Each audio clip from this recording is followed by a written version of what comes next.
కుర్చీ తాత సోషల్ మీడియాలో ఈ పేరు హాట్ టాపిక్. కుర్చీని మడత పెట్టి అనే డైలాగ్తో ఫేమస్ అయ్యాడు. తనదైన శైలిలో డైలాగులు కొట్టి సెలబ్రిటీగా మారిపోయాడు.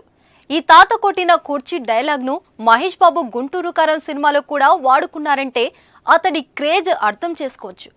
అలాంటి కుర్చీ తాతపై ఇటీవల పోలీసులు కుర్చీ మడతబెట్టారు. ఇంటర్వ్యూలు ఇచ్చే క్రమంలో కొందరి వ్యక్తులను చంపేస్తానని బెదిరించడంతో పాటు పరుష పదజాలంతో దూషించారనే కారణంతో కొన్ని రోజుల క్రితం కుర్చీ తాతను పోలీసులు అరెస్టు చేశారు. గజం కేవలం 15,500 రూపాయలతో 150 గజాల భూమి కేవలం 23 లక్షలు మాత్రమే. దీనికి సంబంధించిన వార్త సోషల్ మీడియాలో వైరల్ అయింది. అయితే ఆ తర్వాత కుర్చీ తాతను ఎక్కడికి తీసుకెళ్లారు, అతడిని పోలీసులు ఏం చేశారు, జైల్లో పెట్టారా, వదిలేశారన్న చర్చ సోషల్ మీడియాను ఊపేసింది. దీనిపై పోలీసులే స్వయంగా క్లారిటీ ఇచ్చారు. అరెస్టు తర్వాత అతడిని మధురానగర్ పోలీస్ స్టేషన్ కు తీసుకెళ్లినట్లు చెప్పారు.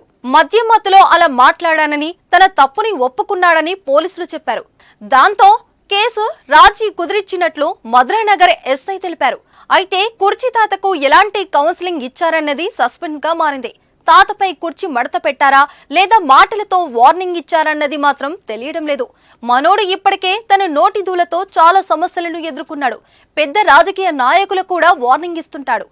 ఆ మధ్య పవన్ కళ్యాణ్ పై ఇష్టం వచ్చినట్లు వాగడంతో పవన్ ఫ్యాన్స్ చేతిలో దెబ్బలు కాసే పరిస్థితి తెచ్చుకున్నాడు.